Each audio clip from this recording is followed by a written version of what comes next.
Big and romance with your destiny. The future lies in you.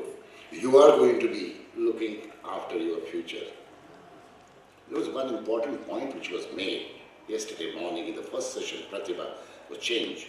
No is never final. No is never final. Keep on moving. And one of the speakers was talking about PDCA. What is that? Plan, do, check, action. Plan, do, Check, check and act.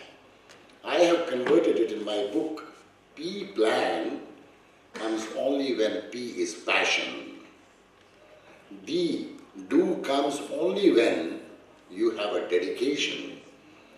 And C is check comes only when you are committed. And A comes only when you have an attitude. So in case you have a passion, you have a dedication, you have a commitment, you have an attitude, you can have a PDCA of your life for yourself and for others. That was a very great learning which was given by one of the speakers. Then we talked about, we learn what we dare to face. Somebody was questioning today, the entrepreneurs here, and said, yeah, I left the job, which was a very big job, and then I went to this, and I have got 100 people now, Dean was talking about, and 6 months there was nothing. But I worked with those people who had no background, and I turned them into a background. Today, they are not only working with me, some of our people, they are working in the corporates as directors, as CFOs, as CEOs. And here was a challenge when people said, and I am talking about here 3 things. When people talk around the world, business, strategy, and transformation. And I talk about, actually it is very different. Business is possible only when you shed your blood. Business is blood. S is strategy possible only when you sweat.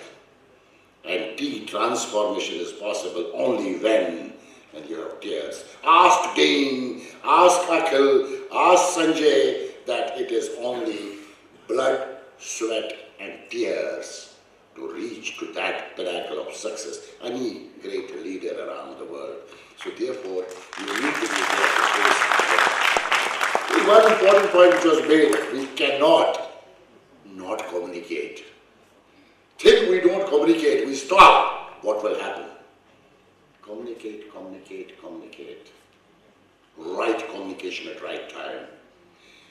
Have a can-do attitude. I can do it. I have the capability of doing. I have the competency of doing. I dare to do it. Why not to do it? I am the best. I will do the best. I can. That kind of an attitude. That's what the future is going to be. Do not direct, somebody said. Inspire, inspire, inspire. Motivation is not motivation. Somebody is inspiring you. You have to be self-motivated. Very important point has come. Never, never, never compromise on values. And last session was where we were talking about quick values. And today, one more important thing has come. Skill is the rupee of this world. Skill is the dollar of this world. Skill is the euro of this world. Absolutely. So it's a combination. Knowledge, skills, and attitude are the real currency of this world.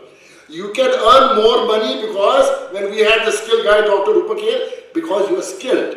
And he talked about 40 crore people in the country will be going through this process. Huge opportunity. And finally, somebody said, believe in the power of togetherness. Alone, you cannot do anything. You have to build strong teams. And together only you can do it. In fact, when you look at this Congress, it is the togetherness of interface of academia and the corporate to see what together can be done. A lot of deliberations have been done last 2 days. We had the honor of having Professor Naeem Akhtar, Honorable Naeem Akhtar Sahib, our chief guest, who is the Education Minister of J&K, State, Priya Satyji here, they've deliberated a lot. We spent a lot of time since yesterday. What should be the roadmap? How do we move forward for J&K State? When these 28, 30 people from great companies are here and talking about spending time, how do we move forward? Ladies and gentlemen, certainly there is going to be a roadmap. And I'm extremely happy that this decision was taken and there was a lot of thinking on this. Extremely happy that there will be a roadmap to take these future leaders of J&K to be taken forward. And some of the steps will be taken, and there are commitments from people who have already given on this. And one of the biggest commitments, of course, we will have Raj Nehru talking about that commitment. I'm so thankful to all the speakers, and some of the speakers who are from the son of the soils, where we need to have them daughters of the soils also in future, somebody was talking. So Raj will certainly be talking about the future roadmap, how we can make this state future leaders to be part of the Indian and global world. Opportunities are phenomenal. Are you ready to be part of that roadmap? That you have to decide. We are committed. I am personally committed to be part of that. So that will come to you in next few minutes when Raj will be talking about. Thank you very much. All the best. I would like to thank those girls who were part of us, Suresh and me, last 2 days. Can you please stand up? As well as the press lady who supported us. Give a big round of applause. They really supported us last 2 days. A lot of work. Of course, there's a lot of thanks to Dr. Jaya and all that. That vote of thanks will be done later. But I thought personally I must respect you what you have done for us. Thanks and all the best.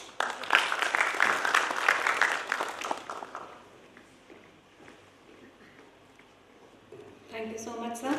If you light a lamp for someone, it will brighten a bit of the space. But if you light a lamp for the education for this world, it will go a long way for brightening and lightening the whole society. So this lamp, what you have given us, will surely enlighten the whole of J&K State and the world at large. Thank you so much, sir, for being our mentor. For these 2 days, we have been deliberating with all the corporates, 30 corporates from around the nation on various themes, 7 tracks with Parivartan, HR Dil Se, Kshamta, Navachar, Avrodhan, Hunar, Pratibadhata and Uthan. Uthan for development. The ultimate aim for everyone is development. Starting from change to development was the theme of this corporate deliberation. This was a snapshot of the activities what we had done. What sir said, 300 years of experiences have been shared out here by various corporates. It was just a glimpse of what has happened under the able leadership of Professor Ashok Aima. It is the first university in the state, I must tell you, who has brought 30 corporates for the first time ever on this stage, and which will lead to the तालियां बजती रहनी चाहिए, because this is the path that sir has shown, the light that has been lit for us as future leaders. Thank you so much, sir, for whatever you have done, not only for Central University of Jammu, but also for, today we had participants from MIT, IIM, and we had from GCT, Technological Institutes. Entire Jammu was covered here, and we had an audience of nearly 1,000 students sitting out here. Hats off to you, sir. Thank you. A big round of applause for sir. Thank you so much. And B.K. Bakshi sir and Suresh Tripathi sir, under your leadership, Raj Nehru sir, Vikasha sir has been the CEO of Water Health. He's sitting out here. He has been a person who has provided us with placements. Thank you so much, sir. Raj Nehru sir has been an inspiring person for us and has conducted various sessions for Central University of Jammu.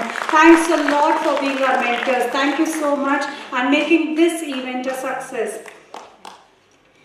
With these words, may I now invite Mr. Vikash Sir as I told you, he has been a person who has been helping us out for our summer internships. The university in its inception phase, once when it was struggling very hard, it is very difficult to get placement, the sir was always there for us, our help. From Water Health India Private Limited CEO, Mr. Vikas Shah. Big round of applause for sir, please. I'm actually a practitioner, so I'm not a very good philosopher, so I can't give you too much gyan because that's not my forte. All through in my professional life, I get the job done and I pick up the elements of experience and determine whether that's indicating any model to me which I can share with you. Arising from that experience, there are 5 key points that I thought I'll share with you. This is purely experiential because, like I said earlier, I'm a practitioner, I'm not a philosopher, so I don't understand gyan too much. It's where the rubber meets the road. So the first of those. In my professional life, I would have hired about 500 to 700 students from various universities, including Jammu-16. One of the things that is very atypical of the generation of today is, unfortunately, the lack of conceptual clarity. And I'll talk, brass tacks, nuts and bolts thing. I'll not be mystical in my statements. What I mean by that is, if you are taught certain concepts in your business schools or in your curriculum, the concepts are important because they stay that way for a long time. There will be tools that we'll use to extract the essence of a concept. For example, so there's something known as IRR, internal rate of return, right? I don't know how many of you will be able to stand up and explain what an IRR is, but an Excel does it in about 10 seconds. While the Excel has that knowledge which is residing there, the concept of how these things need to be done is very important. So you need to stay and keep that with you rather than just using it for the examination. So conceptual clarity once you go out in the corporate world is extremely critical. That's point number 1. Point number 2 is application of knowledge. And here, when I used to be in the business school, we used to have the curriculum and used to study based on whatever was the syllabus, and that's how the things used to pan out. I think the whole world is moving towards applied knowledge of what you learn in the syllabus. What that means is, most of the curriculum now is based on case studies. Because once you join the corporate world, nobody's interested in knowing how many marks you got. What is more important is when real life situations are thrown at people, do they have the wherewithal, the prudence, and the pragmatism to look at issues in a fashion to resolve it? Because that is more critical than any of the other scorecards that you take with your marks card. So focusing on real life situations and having the troubleshooting instinct is very critical. I'll give you a story. When I was in school, in Presentation Convent in Jammu, some of the kids would never go to school. They used to play cricket, break all the windows in the neighborhood, and probably score the least amount of marks. All those kids today are very well-known industrialists of the city. In fact, they're even expanding outside of J&K. So when I look back and try to determine what made them successful, there's only one reason that I can attribute to that, and that is at a very young age when they were playing cricket, breaking every door or glass window in that neighborhood, and doing all kind of things naughty things which kids do. Their problem-solving skills got honed at a very young age. So even though they would score very low marks in the classroom, their ability to think through issues was much better. In fact, many of them started setting up their enterprises by the time they were in class 12. So the reason why I'm bringing this example here is that experiential knowledge, which is fundamentally, at least in classrooms, is given by case studies, or otherwise taking real-life examples, is more critical than trying to cramp up whatever you learn in your syllabus or in your books. Yeah? Third point, there is a choice which most professionals make. And that choice is answering 2 questions. What I'm good at and what I like to do. Less than 0.5 or maybe 1% people in this world are blessed in the fact that what they are good at and what they like to do are the same. Sachin Tendulkar, Tiger Woods. What they are good at and what they like to do is the same thing. So they excel. They become legends in their area. Unfortunately, 90% of the people don't belong to that category.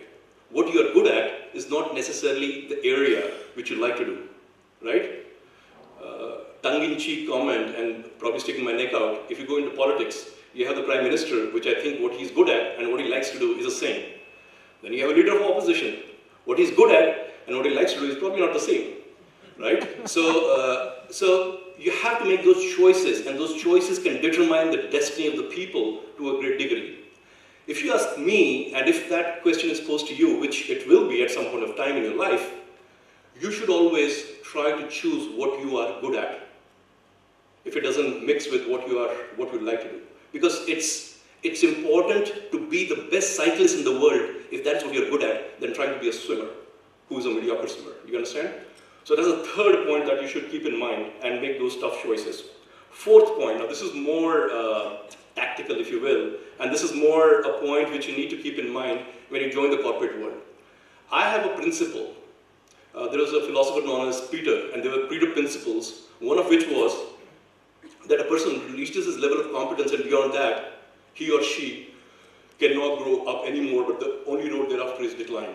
So here's the thing, all of us will reach our levels of competence whenever we do, but in that journey, you have to ensure that your competence is always more than the money you make. I'll repeat it. When you go out professionally, ensure that your value is more than the money you make. The reason for that is, if you are undervalued, there are many takers in the market. So your option to get what you are worth at, or even getting a higher amount, is always available to you. But imagine the reverse. If you're getting more than what you're worth, you're dead. Because you'll have to retire from that job, or worse, you'll have to drag yourself to work even if people want to sack you, right? So how do you translate that into actual actions when you go out and put yourself in the job market? What you need to do is put the hard work in investing in your skills rather than changing jobs and outpricing your value. I've seen many kids who come in, who keep on changing jobs because they say, oh, $1.5 lakh mil raha hai, $2 lakh mil raha hai. Before you know it, they are sitting in middle management of a multinational who is paying them much more than they are worth, and there is no career path for them, and they sunk there forever. So much so they want to come back and take a salary cut to start afresh. Don't make that mistake. Keep your competence always higher than the value assigned to it in money terms. And last point, which is more closer home, because I'm from this town, and I spent a long time here, and there are a lot of kids whom I picked up from various business schools and universities, and I've seen them very closely. I've looked at myself very closely. I have this term, I call it STS, small town syndrome. You know, we're from small town. So when you go from a small town to a big city, there's fierce competition, right? Those kids and those students have been exposed to the best of the facilities, more competitive environment. It's like India competing in Olympics, right? The Germans and the Americans and the Chinese